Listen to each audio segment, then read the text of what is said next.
Alrighty, we're going to continue where I left off last night. Yeah, and it's, I hope I'm going to have enough daylight that I don't have to put a lamp here as well. This one is going to be on your life purpose with the life purpose cards from Doreen Virtue.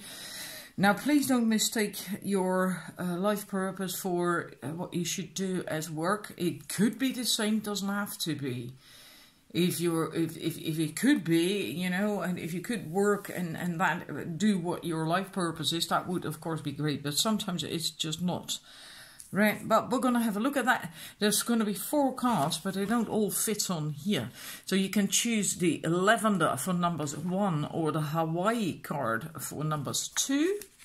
The Christmas card for the numbers 3. Oops, and there goes the summer lavender. Let's put that back. Right, and for the numbers 4, the postcard from La France. Right, so that's number 4. 1, 2, 3, and number 4. Please make your choice. Then I'm going to put the card for the cards on it. 1, 2, 3, and of course number 4 isn't going to fit. I'll do that in a minute. Number 1, your life purpose has to do with writing. You heal, inspire, teach and entertain with the words that you write. Now that can be a book, it can be being a columnist, having your blog, plays even, you know, for theatre or movies or whatever. It can be anything. And if this is what you feel called to do, then that's what you should start taking steps towards to doing that. And then don't let fear or insecurities hold you back from it, because writing is an art form, right? I know that because I'm an author myself as well. And sometimes when you are an artist, when you're busy with art, you get nervous, insecure about it, like, oh, it's not good enough and people are not going to buy it, people are not going to want to read it, or, you know, whatever it is that you do. And then it could block you and stop you from doing it. But if it's really your calling to start a blog or start writing a book or start addressing a magazine to become a columnist for them, or whatever, you know, then do it. Don't let fears and insecurities hold you back. You really should do it. And the angels will also help you to find publishing outlets for your writing projects if you start doing that. And you know that really, really is true. My first book, when I needed to get that published, I got writer's block shortly before I finished the book off. And then I did that when I got inspiration. I finished it off in 2 weeks' time. And I just made the decision. I was so inspired and so happy with my work and so convinced it was worthy and worth being published that I thought, I'm going to find myself a publisher. And the very first publisher that I send it to is going to publish it. And there was not a doubt in my mind about that. That's what I wanted. And guess what? I attracted that as well. You know, and I was so convinced about it, so certain, using law of attraction as well, that I didn't even send it to more than just that one publisher. And they accepted it. And okay, then there was a lot of editing. But that's not the point, you know. If you really, you know, want it published, want your dream out there, then you can do it. You just have to believe it. And then you will get the help. It will happen. So this is for the numbers 1. Then we go to numbers 2. Strengths. I need to just quickly have a look at the book. Everything you have experienced in your life has made you strong and courageous. This is a message that well, like what it says, that all that you have experienced has helped you to become who you are now, and made you stronger. It made you resilient, gave you an awful lot of inner strength, and it also has given you that strength can also help you to persevere with what it is that you want to manifest, and with your dreams. And oftentimes we need to go through an awful lot of hardships or difficulties or whatever to also get the clarity as to what it is that we want to do with our lives, what our goal is, what our purpose is, what our life purpose is.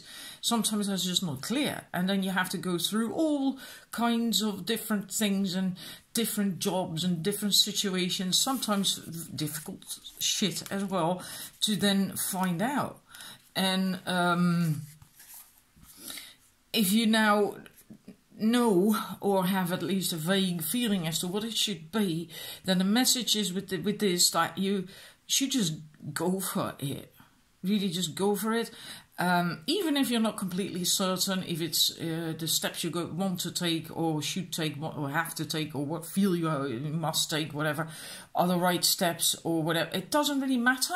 You know, when you look back, when you're 85, 90 years old or whatever, and you look back at your life, would you rather than think like, I've done it all, I've tried it all, or look back and think, shit, I wished, if only I had. If only I had.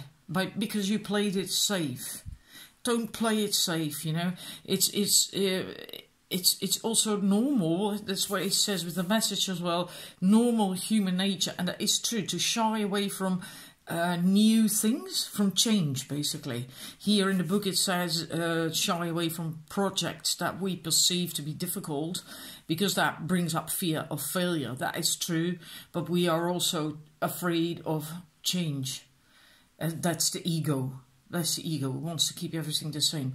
So if you feel called deep down to write your book, to change career, to go back to school, to study, or to start your own business, or to present your artwork to the public, you know, then start doing it. Just really start doing it. You really have the strength to do it because of everything that you've been through. Just do it. So that is your message. Number 3, we have oracle cards. You are able to discern answers and guidance for yourself and other people. Well, this could mean that you could make your living or aside of your job, your daytime job, start reading oracle cards for other people. That is a possibility. It can also mean that you can incorporate oracle cards or tarot cards in work that you do. For instance, if you do coaching, and sometimes children, I have seen that on YouTube, a teacher who used oracle cards, one each day, for children, you know, and just to think about, to talk about, and I love that. It was absolutely wonderful. That was a teacher. She used the water crystal oracle cards from Dr. Masaru Emoto, and they have things on there like confidence and respect and stuff like that. And then she talked with the children about that word. What does it mean? What does it mean to have respect? To respect yourself, to respect other people. And she was a teacher. So there's an awful lot of stuff that you can do with cards if you use your imagination. A similar thing with if you maybe are a coach or like to become a coach, you can then also use oracle cards, just one for instance, you know, and talk about that, reflect on that card. I've seen it used in workshops too, where at the beginning of the workshop, each person who was there, there's the mailman, drew an oracle card, and at the end of the workshop as well, to see if things had shifted. Alrighty, so but that's basically your card, your message for now. Right, then I'm moving to the numbers 4, who chose the card with the doggy, the French card. Time to decide. Make a decision based on your heart's desire. So this is about being very honest with yourself about what your dreams are and your desires, what it is you want to do. Maybe you want to make some changes. Now, what are these changes? And also, what are you waiting for? What is holding you back from making your dreams come true? And you have to, what it says as well, allow yourself to acknowledge your genuine feelings and have the courage to admit your dreams, what they are, what you actually really want to do. You know, because if you can dream it, then you can also do it. Then you can have it manifested and work towards it. And so this message comes to you as an encouragement to explore your options and to take charge of your life, especially if it comes to work, because we spend, well, basically most of our lives at work, you know, so it's quite important if you are happy there and are doing something that is congruent with what you really want, with your dreams and your desires, then you go to work feeling good and happy as well. Right, so that is your message number 4, to really think about it, be honest to yourself what it is that you actually really want and how can you get there, which steps can you take to make that come true, and just really think about that and then start doing it as well. So I hope you enjoyed this. Then I'm going to think about what I'm going to do next. And likely first I'm going to go for a walk. Because I had to wait for the mailman just now. And now he has delivered my parcel. So I can go out. Because the sun is shining. And it's really nice. So, and I'm going to think which reading is going to be next. So be back.